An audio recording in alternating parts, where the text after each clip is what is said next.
أهلا وسهلا بكم مشاهدي الكرام. باسمي وباسمكم أرحب بضيف هذا اللقاء الشاعر حسين الشمري. حياك الله شاعرنا. الله يحييك ويجزيك طول عمرك. يا هلا وسهلا فيك. والشرف لي أنا والله يا أخوي عبد الله. الله يحييك يا مرحبا. هذا المنبر الشريف. أنا ودي أعرف كيف تعرفت على قضية الأحواز؟ ما شاء الله لك قصائد ولك اهتمام بالقضية الأحوازية عن طريق الشعر وخدمتها يعني خدمة جليلة. كيف يعني تعرفت على القضية الأحوازية؟ ما حد ينكر الفضل هذا، أن الفضل الأول قناة وصال. الحمد لله. هذا يعني ما حد يتبرز في الأمر إلا قناة وصال. يعني أنت عرفت عن طريق قناة وصال؟ نعم صحيح. ما عرفتها إلا عن طريق قناة وصال. أسأل الله أن الله يكتب لكم الأجر يا رب. فيها نصرة هذه الشعوب المقهورة. بعد يعني استمدادا من وصال نستمد حنا من. طيب أنت بعد يعني قصيدة يعني قلت عن الأحواز، هل يعني بحثت عن حالهم، قرأت، أو يعني مثلا اكتفيت مثلا ب مثلا حلقة من حلقات أو ضيف من الضيوف وبدأت يعني تنثر يعني أبياتك عن هذه القضية؟ والله لا شك البحث موجود، والقناة خدمتنا في ما نجهل عنها قضية الأحواز.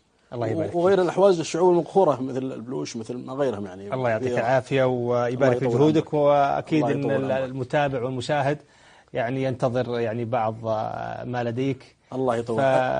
يعني يبدو عندك قصيدة عن الخميني. نعم. نريد أن نستفتح بالخميني. هي في مقبلات بس أبيات عن الخامنئي وخميني، وبعدها نبدأ بالقصائد الرئيسية.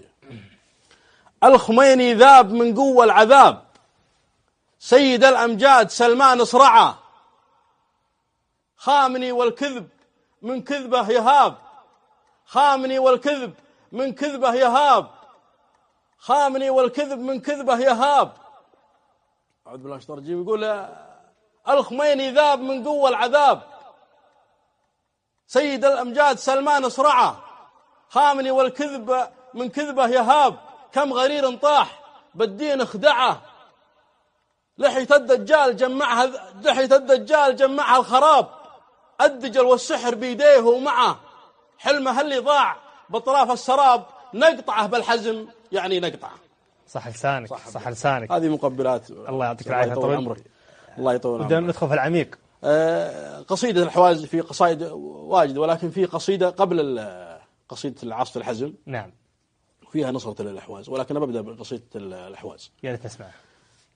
على فعل المراجل يستثير الشاعر المغوار، يناديني أصل ديني على الخيرة على الغيرة، تطيح الروس ما طاحت مبادينا ولا تنهار، وتروح الروح ما راحت عروبتنا بتأشيرة، ترى لحمة تكاتفنا تهين الكافر الغدار، وترى حن الجسد واحد ولو كثرت تصاويره، تعيش أحوازنا حرة يحميها صهيل الثار، وتعيش أحوازنا حرة ولا ننساه من سيرة، وتعيش أحوازنا حرة بنت فوق النوايف دار، وتعيش أحوازنا حرة ولو كثرت مخاطيره، وتعيش أحوازنا حرة نموت ولا تموت النار، وتعيش أحوازنا حرة ولو شاروا بتدميره، رقينا بالمعالي ثابتين أحرار، رقينا بالمعالي والفعل يسطع بتكبيره.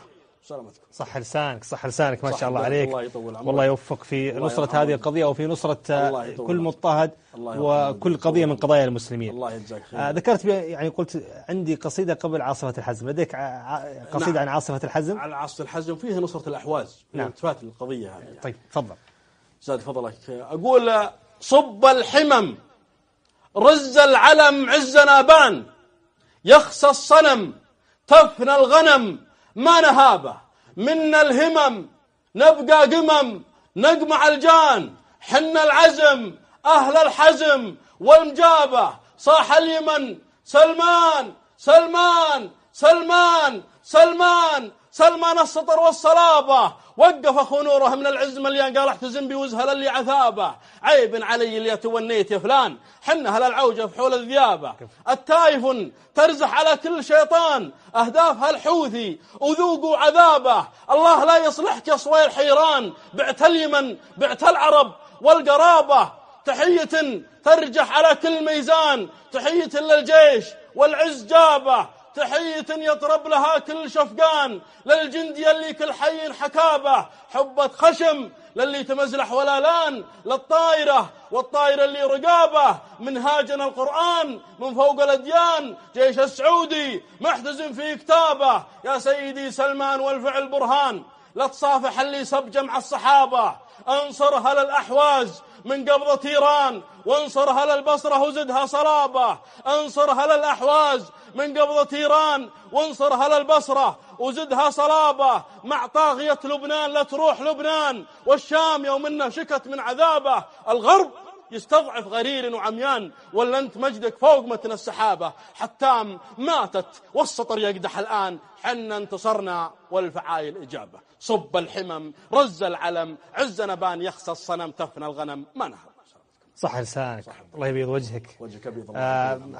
حقيقة هذه قصيدة معبرة، ونسأل الله أن يحفظ لنا الملك سلمان وأن يعطيه الصحة والعافية، وأن يوفقنا جميعا لنصرة هذه القضايا المنكوبة. ولا شك بأن عاصفة الحزم حقيقة هي دفعة معنوية لأمة الإسلام، وبإذن الله أن يكون بعدها كل نصر في كل بلدة من بلاد المسلمين. طبعا نحن في برنامج الشعوب المقهورة، ولا شك بأننا نتحدث عن الأحواز كقضية من قضايا المسلمين، وأيضا نتحدث عن قضية البلوش وقضية الأكراد وقضية التركمان، ولا شك بأن هناك الكثير من القضايا مضطهدة في العالم، ولكن نحن نتحدث عن الشعوب المقهورة داخل إيران. فهل يعني سطرت شيء من الأبيات لنصرة هذه القضايا؟ أكيد. نصرة الأحواز والبلوش والأكراد مضطهدين في الله يبيض وجهك. وجهك أبيض. سمعنا إياها. صفقت الروس يا راسي، أنا الراسي، أنا الإصرار، أنا الأحوازي اللي ما تخلى عن معاميله، أنا بلسان الأحوازي هنا انجازي هنا المضمار، هقاوينا عزاوينا بقاف إنزان ترتيله، أنا بلوشي، أنا حوازي، أنا كردي، أنا الثوار، هذا سني ترى مني ويدعيني ولبيله، على القمة نصيح ونعتزي بالثار، بلا منا أهل سنة نبي الجنة بتهليله، تولم يلي زوملي على بحرك نشب النار، مواري الخير من قطرة وسيل الخير باقيله، خميني من يمنا يبتدي في راسك النجار، وكيل الظلم والتضليل والفتنة بساطيله، وصالي مع وصال الشامخة شر على الكفار، رمت كل الروافض في حجارة من أبابيله، وصالي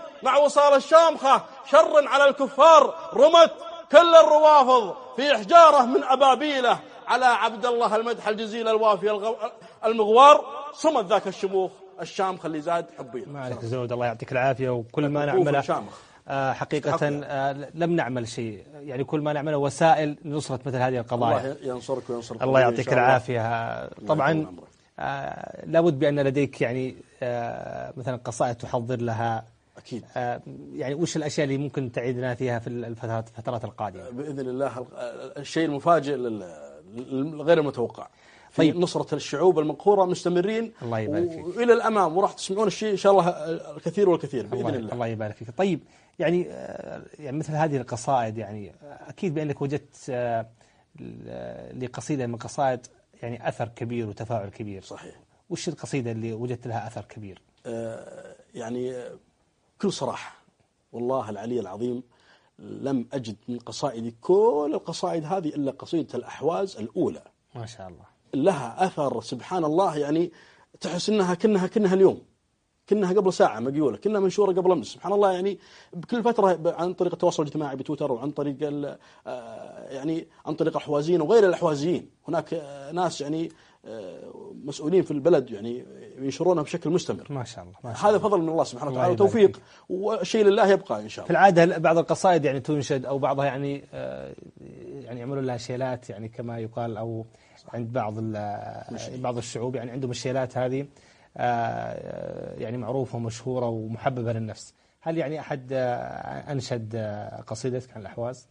والله كان فيه فكرة لإنشادها، ولكن كان فيه زي ما تقول إدخال فيه معها إيقاع وكذا، سحبنا الموضوع. الله يعطيك العافية. والله للأمانة يعني. ونحن إن شاء الله يعني ننتظر يعني أحد يعني مثلا بإذن الله ولكم وعد هذا أمام وصولنا في إن شاء الله شيله بالأحواز. الله يعطيك العافية. أنا حقيقة يعني أشكرك على استجابة دعوة البرنامج والشرف لي.